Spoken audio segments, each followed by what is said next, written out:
High বন্ধুরা, আমি বিশ্বজিৎ দাসবাবু।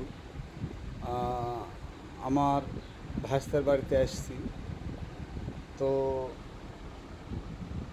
ভাইস্তা বলেছে কাকা একটা গান করো। ভাইস্তা এই দেখো দেখো নাল নিয়ে এসছে, ছোটো বাচ্চা তাহলে তাই। তো নাল নিয়ে এসছে, তো চলো ভাতিজা দেখুন বলছে কাকা একটা গান করতে হবে, একটা গান করিয়ে দিই। এবার যে গানটি করবো এবার যে গানটি করব জনপ্রিয় তো একটা, যার কথা না বললেই না, লালন সাঁইজি। তার প্রতিটা ওয়ার্ড মন কেড়ে নেয়। চলো একটা খাঁচার ভিতরে অসীম পাখি কেমনে আসা যায়। অবশ্যই ভিডিও যাদের কাছে যাবে বন্ধুরা, লাইক কমেন্ট শেয়ার করে দিয়ে আমার পাশে থাকবা, আর কমেন্টের মাধ্যমে জানাবো আমার গানটি কেমন লাগবে।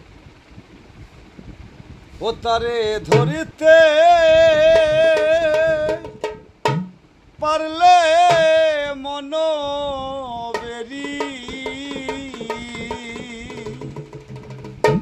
দিতা পাখির পায় কমিনে আসে যায় খাঁচার ভিতর অচিন পাখি কেমনে আসে যায় খাঁচার ভিতর অচিন পাখি কেমনে আসে যায়। আট কুঠুরি নয় দরজায়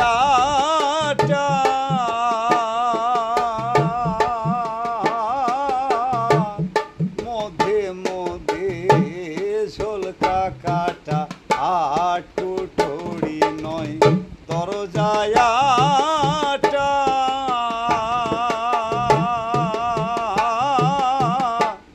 মধ্যে মধ্যে ঝোলকা কাঠা। তারু পরে সদর কোঠা, আবার তারু পরে সদর কোঠা। আবার আয়না মহল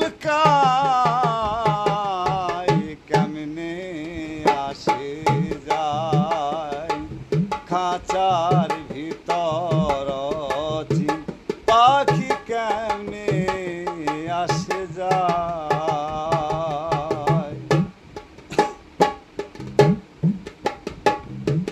কপালের ফ্যাক নইলে কি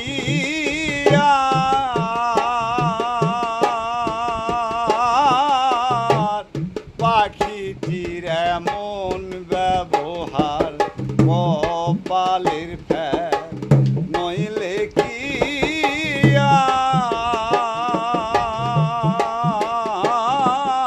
আর পাখিটির এমন ব্যবহার।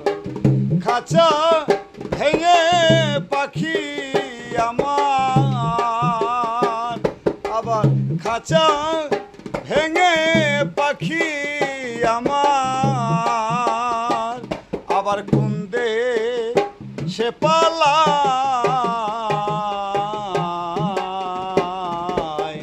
কেমনে আসে যায় খাঁচার ভিতর অচিন পাখি কেমনে আসে যায়।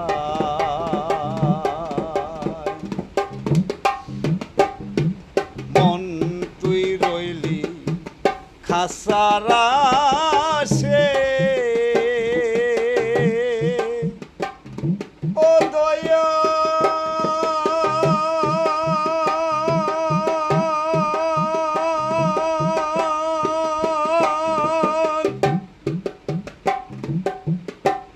দয়াল রে আমার,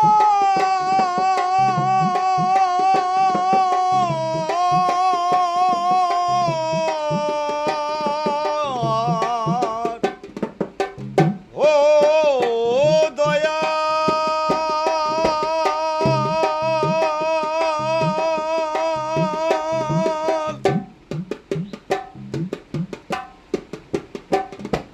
মন তুই রইলি খাসারা সে,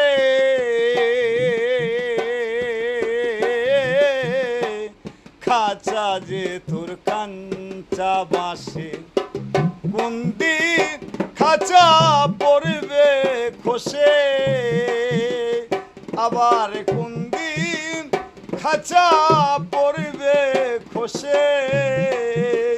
ও ফকির লালন কেন্দ্রে কয়, কেমনে আসে যায় খাঁচার ভিতর চিন